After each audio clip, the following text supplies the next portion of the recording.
میرے مخدوم و محترم حضرت قبلہ الحاج ابو داؤد حاجی صاحب قبلہ نو اللہ تعالی سلامت رکھے. آپ نے انہاں دا تے ہر موضوع ہی جڑا ہے نا، ہر تقریر دا موضوع وہ عقائد دی پختگی اور حضور دے دامان کرم نال وابستگی، اے انہاں دا موضوع گفتگو. میں حقیقت ہے کہ مینوں اچھی طرح یاد ہے، بچپن سی میرا، اور میری والدہ مرحومہ اللہ تعالیٰ انہوں کروٹ کروٹ جنت نصیب فرمائے.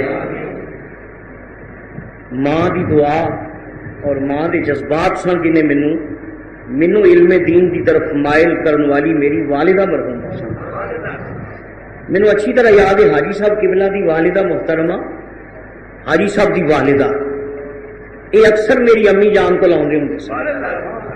میں بہت چھوٹا سا اور مینوں اچھی طرح یاد ہے کہ جویں دو بھیناں بیٹھیاں ہوندیاں نا، اس طرح گفتگو ہوندی سی تے میری امی جان نو حاجی صاحب دی والدہ کہندی ہوندیاں سن میری بڑی تمنا ہے کہ میرا پتر عالم دین بنے. یہ میں سنی ہے، یہ جملہ جڑا تم سنا رہے ہیں حاجی صاحب دی والدہ کا جملہ سی. میری بڑی تمنا ہے کہ میرا بیٹا عالم دین بنے. اللہ تعالیٰ نے انہوں کی تمنا پوری کیتی ہے، اور انشاءاللہ جدوں تک حاجی صاحب کا فیض جاری ہے یہ قبر تک بھی ثواب پہنچتا ہے.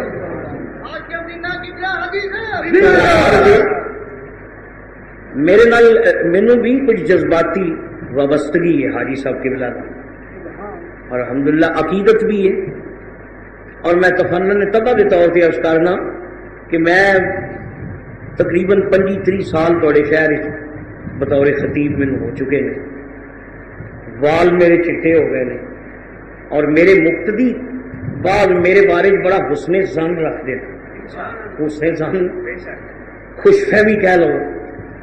تے مینوں کئی احباب نے آخیا کہ جمیل صاحب اصل تہاڈی بیعت مرید ہونا ہے. کہ میں کہ بھائی میں تے اپنے آپ جوگا نہیں، تو میں تہاڈی پنڈ کتنے چکا.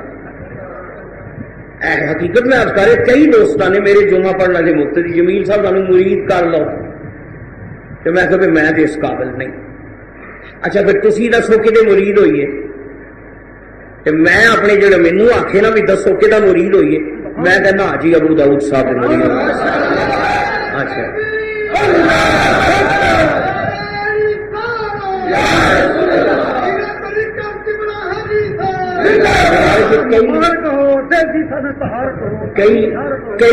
کئی میرے مقتدی جڑے حاجی صاحب دے بیعت ہوئے.